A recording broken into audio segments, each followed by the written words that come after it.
Hello guys, Bangalore ഉള്ളവർക്ക് one day ട്രെക്കിങ്ങിന് പോകാൻ ഒരു അടിപൊളി പ്ലേസ് ഉണ്ട്. അതാണ് ഗുഡിബണ്ടെ ഫോർട്ട്. സോ പ്രോപ്പർ ബാംഗ്ലൂരിൽ നിന്ന് ഒരു 105 കിലോമീറ്ററും ട്രാവലിംഗ് ഉണ്ട്. ഞങ്ങൾ കാറിലാണ് പോയത്.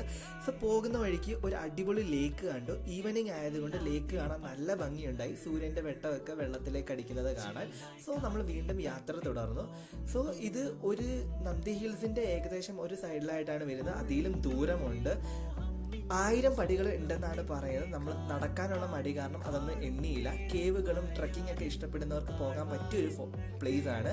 ഏറ്റവും നല്ലത് ഈവനിങ് ടൈമിൽ പോകുന്നതാണ് നല്ലത്. കാര്യം ഇവിടെ സൺസെറ്റും കാര്യങ്ങളും എല്ലാം കാണാൻ പറ്റും. അങ്ങനെ കുറേ കഷ്ടപ്പാടുകൾക്ക് ശേഷം നമ്മൾ ഒരുവിധം ഹൈറ്റിൽ എത്തിച്ചേർന്നു. അവിടെ നിന്ന് കാണാൻ നല്ല വ്യൂ തന്നെ ആയിരുന്നു. ഈവനിങ് ടൈം ആയതുകൊണ്ട് അധികം വെയിലും കാര്യങ്ങളും ഒന്നും ഇല്ലായിരുന്നു. നല്ല കാറ്റുണ്ടായിരുന്നു. ഇവിടെ നിന്ന് നമുക്ക് കുറേ നമ്മുടെ ഹിൽസും കാര്യങ്ങളെല്ലാം കാണാൻ പറ്റും. നമ്മുടെ നന്ദി ഹിൽസ് എല്ലാം കാണാം. ഇത്രയും സ്റ്റെപ്സ് കയറിയ ക്ഷീണത്തിൽ നമ്മൾ ബർഗറൊക്കെ കഴിച്ച് ചില്ല് ചെയ്തു. സോ കാണാൻ നല്ല പ്ലേസ് ആണ്. ഈവനിങ് ടൈമിൽ നല്ല കാറ്റും കാര്യങ്ങളും എല്ലാം ഉണ്ട്. രാത്രി ആകുമ്പം നമ്മുടെ ഫോർട്ട് കാണാൻ വേറൊരു ഭംഗി തന്നെയാണ്. കാരണം ഒരുപാട് ലൈറ്റ്സും കാര്യങ്ങളെല്ലാം നമുക്ക് അവിടെ നിന്ന് കാണാം.